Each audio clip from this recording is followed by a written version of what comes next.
So today's video, I'm going to talk about a very old trick, just your basic backsticking. When I see people that are a little inexperienced try to attempt to do backsticking, especially, I'll start with the left.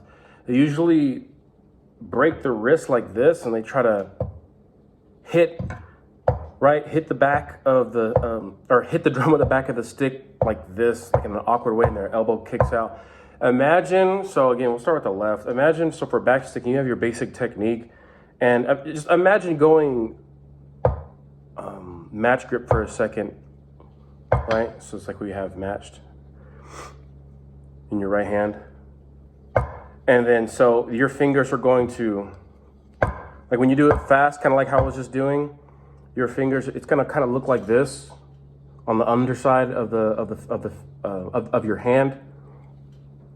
So instead of having, in your traditional grip, instead of having the stick still resting in the web of your hand like this, it's gonna look, I gotta get, right? It's gonna look sort of like that. So there's gonna be a little bit of space.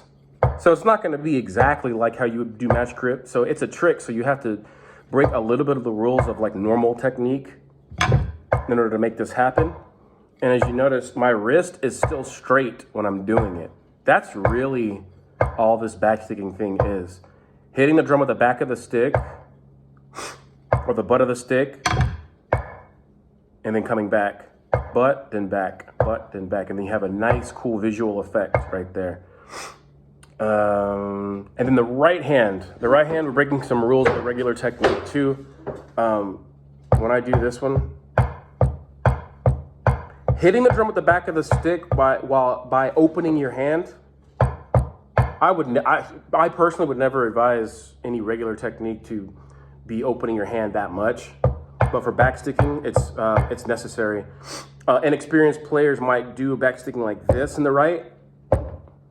Again, they get that elbow. You don't want that elbow to kick like that. It's very efficient to just open your hand and boom. Right? You could just, make a little exercise out of it. You could just do some pagadas, or you can do check first.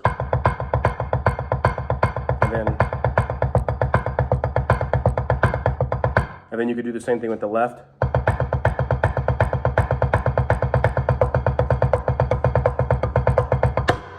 Right? That's pretty much how to do it. There's a couple, at least two different ways to do backsticking. Some drumlines and soloists will do the angle, and then, or we'll go straight over sometimes. Straight over, right? The difference between that and that, right?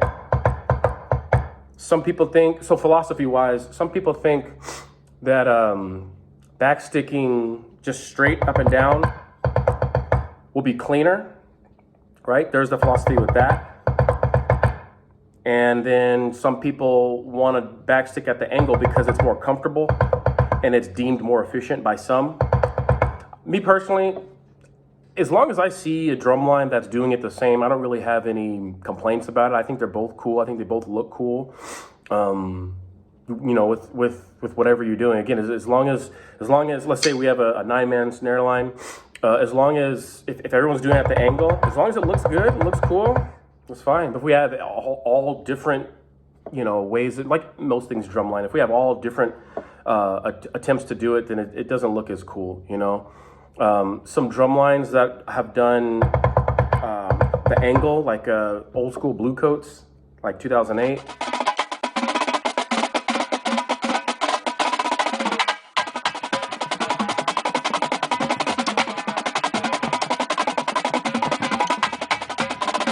I think Dark Sky from this year kind of has an angle too.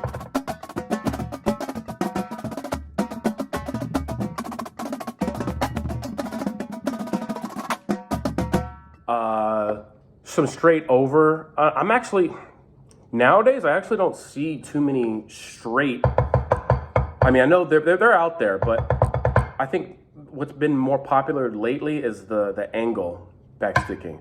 Soloist, the winner from 2011. Really talented drummer I marched with, Keelan Tobia. He did a little bit more straight over.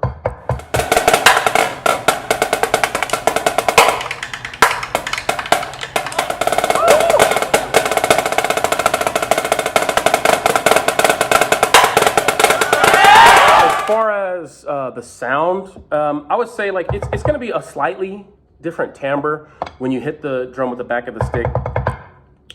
You can, as long as you finesse it and you're smooth with it, it's going to sound good. And especially again, if you have all the snares approaching it the same, it's going to sound really good. It's mainly for the visual effect of it.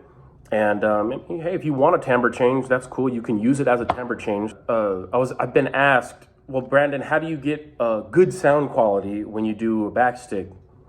And I thought about it. I was never asked that question before, and I was just like, Well, I think as long as you're hitting the back of the stick, or as long as you're striking with the edge. So that kind of brings me to the point about the different stick types. The three main stick companies for marching, ProMark, IP, and Vic Firth, they all have a slightly different butt at the end. So these are IPs, and IP has a knack for going directly straight, or for shaving this or cutting it directly so that it's ultra flat. You can still backstick because there's just like a slight taper, but these are the flattest out of all the marching sticks. Vic Firth has a slightly more rounded butt, and then ProMark has, I think, even more round than the Vic Firth. All conducive for backsticking. You know, you could do backsticking with any stick that you choose.